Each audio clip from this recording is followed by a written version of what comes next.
신종 코로나 바이러스 감염증 확산 이후 북한이 남북 연락사무소 운영을 중단하는 등 국경을 원천 봉쇄하고 있습니다. 당연히 남북 관계에도 영향을 미칠 수 있는데 우리로서는 북한 안에서 어떤 일이 벌어지는지조차 알 수 없는 상황입니다. 김영수 기자의 보도입니다.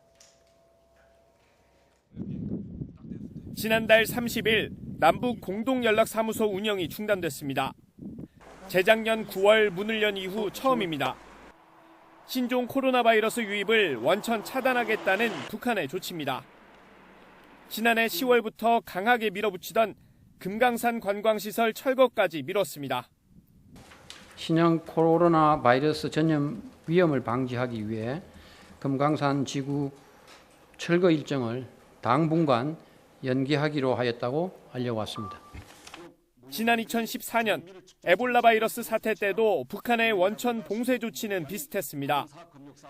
외국인 입국 통제는 물론 최룡해 당시 노동당 비서 등 고위직까지 격리할 정도로 초강수를 뒀습니다. 방역은 물론 의료 체계까지 모두 열악한 만큼 할 수 있는 건 아예 국경을 닫아버리는 겁니다.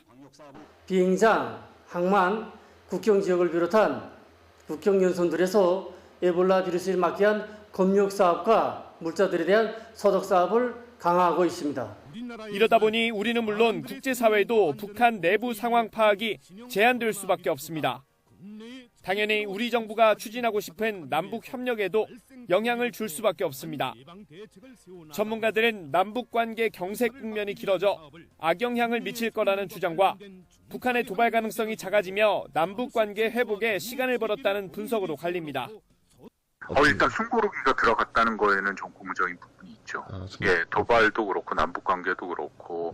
긍정적으로 본다면 방역 지원 등 이른바 보건 협력으로 남북 관계가 좋아질 수도 있다는 관측도 나옵니다. 이와 관련해 청와대 고위 관계자는 우리나라 상황이 엄중한 만큼 일단 국내 상황에 집중하고 있다면서도 북한의 요청에 대비는 하고 있다고 말했습니다. 그러면서 북한의 요청이 있다면 적극적으로 실행할 거라고 강조해 보건 협력이 남북 관계 회복에 마중물이 될 수도 있다는 기대감도 내비쳤습니다. 하지만 지난해 세계 식량 계획 WFP를 통한 쌀 지원은 북한이 거절했고 타미플루 지원도 무산됐습니다. 최근 남북 관계를 감안할 때 북한의 요청 없이 우리의 제안이 받아들여질 가능성은 크지 않은 것으로 보입니다. YTN 김영수입니다.